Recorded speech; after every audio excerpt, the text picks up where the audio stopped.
कराची के नौजवान ताजिर रजारी को गोली पीछे से लगी, जो जिस्म पर तशद्दुद के निशानात भी पाए गए। रिपोर्ट में पुलिस सर्जन की जानिब से उठाए गए तमाम 14 निकात के जवाबात भी मिल गए। इब्तदाई पोस्टमार्टम रिपोर्ट के बाद खुसूसी तहकीकाती कमेटी को तहलील कर दिया गया। तमाम पुराने अफसरान केस से बाहर, नई तहकीकाती कमेटी बनाने का फैसला सरबराह DIG आमिर फारूकी करेंगे। SSP इरफान बहादुर, SP कोरंगी और SP सेंट्रल इन्वेस्टिगेशन भी शामिल। अदालती हुक्म पर कब्र कुशाई करके पोस्टमार्टम मुकम्मल किया गया। Police surgeon doctor Sumaiya Syed की सरबराही में 8 रुकनी मेडिकल बोर्ड ने लाश के मुख्तलिफ हिस्सों से नमूने हासिल किए। तमाम सैंपल्स का फॉरेंसिक तज्जिया किया गया।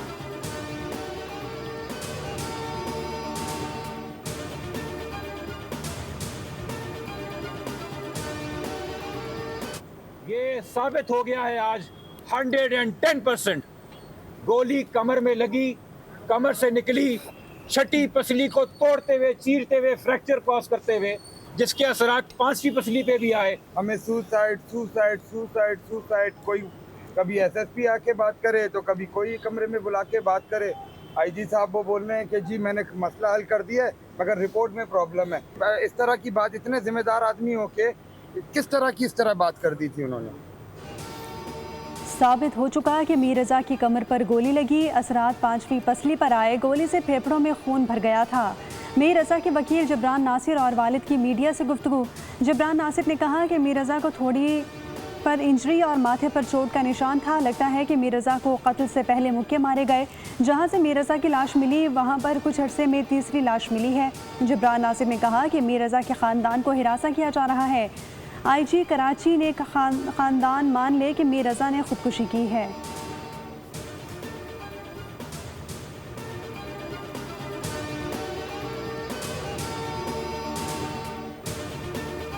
अपडेट करता हूँ। बेसिकली इधर ये मैं G8 पासपोर्ट ऑफिस है इस्लामाबाद पे, आपको पता होगा। इधर मुझे ये फेसिंग स्टोन होते हैं, बंगलों के बाहर जो स्टोन लगते हैं ना, इधर मुझे इधर काम मिल गया। कराची में आपको पता है मेरा कोई भी नहीं बचा अब, ना काम, ना घर, ना बाहर, कुछ चीज़ नहीं बची। तो बेकार है अब मैं कराची का सोचूं। इधर इन्होंने बाइक के साथ मुझे जॉब दी है, रेफरेंस पे मिली है, सेल्स की जॉब है, पैकेज सही है, पेट्रोल भी मिल रहा है। तो बस बहरहाल बात ये है कि मैं इधर ही रुक रहा हूँ, पैसों का कर रहा हूँ। देखिए पैसे ना देने हो, मैं आपको रब्ता भी ना करूँ, मोबाइल बंद कर दूँ, चुप हो जाऊँ, कुछ टाइम गुजारूँ और फिर पैसों का बंदोबस्त करूँ, नहीं ऐसा कुछ नहीं है।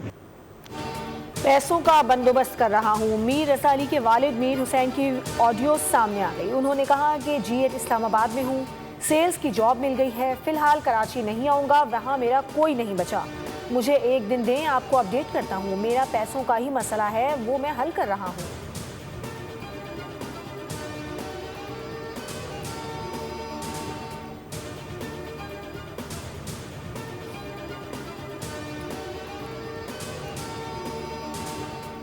को फाइनल बता दी, उस पर हम कुछ नहीं कर सकते। खैर अगर आपको पेमेंट की रिकवरी से मसला हो रहा है तो मैं आपको ये कर देता हूँ कि आप जैसे मैंने आपको महीने बाद 30 कहा था, आप मुझसे हर 10 दिन बाद के 10 लाख के 3 चेक ले लो, तो ये की सिक्योरिटी भी बढ़ जाएगी। बट ये कि थोड़ी सी नीड है इमीडिएट, तो कोई और इशू है तो बता दे, कोई मसला नहीं है। और अगर नहीं है तो ईजी सीन है, फिर देख लें हम। मीर रजा अली का मौत से चंद घंटे कबल भेजा गया ऑडियो मैसेज सामने आ गया। माली मामलात और अदायगियों से मुतालिक गुफ्तगू शामिल। ऑडियो पैगाम में मीर रजा अली ने पेमेंट रिकवरी से मुतालिक तजावीज़ भी दी। मुखातिब शख्स को 10-10 लाख रुपए के 3 चेक्स लेने का कहा। ऑडियो पैगाम में मीर रजा ने मसाइल खुलकर बयान करने का कहा था।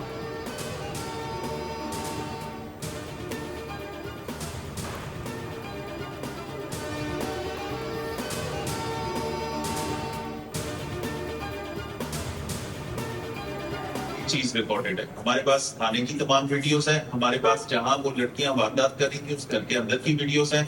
उन अशखास ने जिन्होंने उन लड़कियों को रंगे हाथों पकड़ा, उन्होंने उन लड़कियों से क्या बात की, उसकी वीडियोस बनाई हैं। वो तमाम वीडियोस मौजूद हैं, उनके थाने में आने की वीडियोस मौजूद हैं टाइम स्टैम्प के साथ। लाहौर में पुलिस हिरासत में 2 नौजवान लड़कियों की मौत ने कई सवालात खड़े कर दिए। DIG ऑपरेशंस का कहना है कि पोस्टमार्टम रिपोर्ट में हकायक सामने आ जाएंगे। आमना और अनमोल को पुलिस की निगरानी में पाकपतन में सुपुर्द खाक कर दिया गया। दोनों खवातीन आपस में नंद और भावज थी। अहले खाना का कहना है कि 4 अगस्त को पुलिस ने मुबैना चोरी के इल्ज़ाम में गिरफ्तार किया था। 5 अगस्त को दोनों थाने में मुर्दा हालत में पाई गई। बच्चियों पर तशद्दुद किया गया। वज़ीर आला पंजाब उन्हें इंसाफ दिलाएं।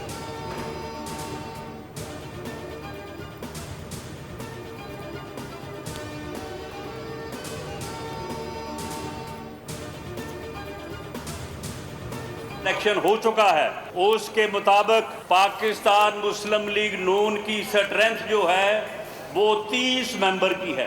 2/3 अक्सरियत से आज़ाद कश्मीर में पाकिस्तान मुस्लिम लीग नून हुकूमत बनाएगी।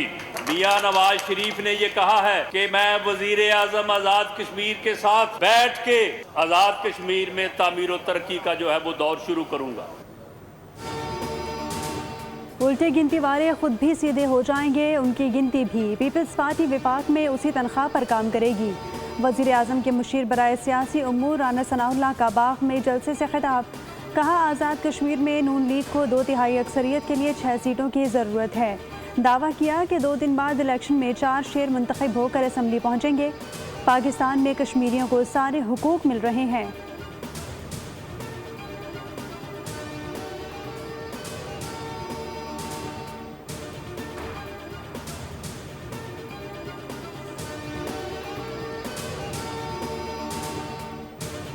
हुकूमत से मुज़ाकरात में नाकामी के बाद गुड्स ट्रांसपोर्टर्स ने गैर मुअय्यना मुद्दत की हड़ताल शुरू कर दी। माड़ीपुर ट्रक स्टैंड पर हज़ारों की तादाद में माल बरदार गाड़ियां खड़ी कर दी गईं।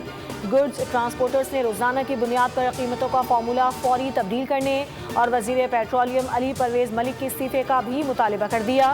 गुड्स ट्रांसपोर्ट कैरियर्स एसोसिएशन समेत दीगर तंजीमों की जानिब से भी हड़ताल की हिमायत कर दी गई।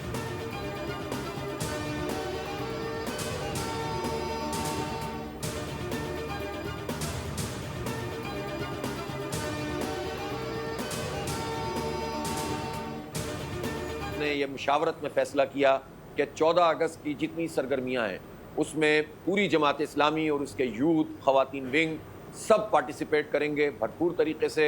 हम पाकिस्तान की जो बुनियादें हैं, जो इसकी आइडियोलॉजी है, जो आदिल के निज़ाम की तमन्ना थी जिसके लिए पाकिस्तान बना, उसकी खातिर लोगों को मुज्तमा भी करेंगे, राब्ता भी करेंगे, प्रोग्राम भी करेंगे और जश्न भी मनाएंगे। लेकिन उसके फ़ौरन बाद 16 तारीख़ को चारों सूबों में बैक वक्त धरनों का आगाज़ किया जाएगा। जमात इस्लामी ने 16 अगस्त से मुल्क भर में धरनों का ऐलान कर दिया। अमीर जमात इस्लामी हाफिज़ नईम उर रहमान ने कहा, पंजाब में वज़ीर आला हाउस, जबकि सिंध, बलूचिस्तान और खैबर पख्तूनख्वा में गवर्नर हाउसेस के बाहर धरने होंगे। अवाम को उनका हक देना होगा। जुल्म और जबर का सिलसिला मजीद नहीं चल सकता। हुक्मरानों को अवाम दुश्मन फैसलों से पीछे हटने पर मजबूर करेंगे। हाफिज़ नईम ने महंगाई का तूफान नाकाबिले बर्दाश्त करार देते हुए फ़ी लीटर पेट्रोल 225 रुपये करने का मुतालबा भी किया।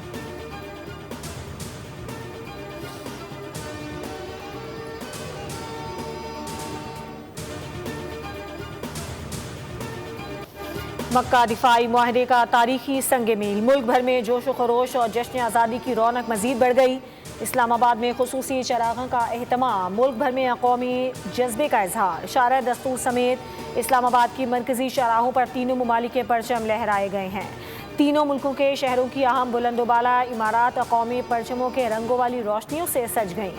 तीनों ममालिक के लीडर्स के खुसूसी पोर्ट्रेट भी आवेज़ां। इलेक्ट्रॉनिक बिल बोर्ड्स पर मुआहदे के हवाले से अहम निकात को भी उजागर किया गया है। तारीखी मुआहदे में एक अल्लाह, एक रसूल, एक कुरान, एक कलमा, एक क़िबला, एक पहचान को मरकजी उन्वान बनाया गया है।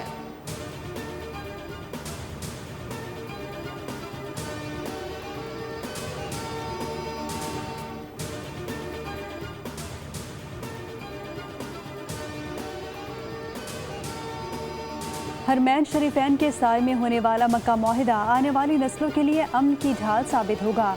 वज़ीर आज़म शहबाज शरीफ ने कहा कि मुआहिदे पर दस्तखत करना मेरे लिए बाइस एजाज़ है। फील्ड मार्शल की वजह से मुश्तरका विजन हकीकत के रूप में बदला। तुर्क सदर रजब तैयब एर्दोगान ने कहा कि मुआहिदा किसी मुल्क के ख़िलाफ़ नहीं है, बल्कि ख़ित्ते के अमन, इस्तेहकाम और खुशहाली के लिए है। इज्तिमाई दिफाई सलाहियत पर मबनी ये मुआहिदा हमारी सिक्योरिटी और दिफाई ताउन की मजबूती के लिए अहम होगा। सऊदी वज़ीर दिफा खालिद बिन सलमान और वज़ीर ख़ारजा फैसल बिन फरहान ने कहा, मक्का दिफाई मुआहिदा तीनों ममालिक के दरमियान तवील मुद्दती दिफाई शराकतदारी और बरादराना ताल्लुकात का नया संगे मील है।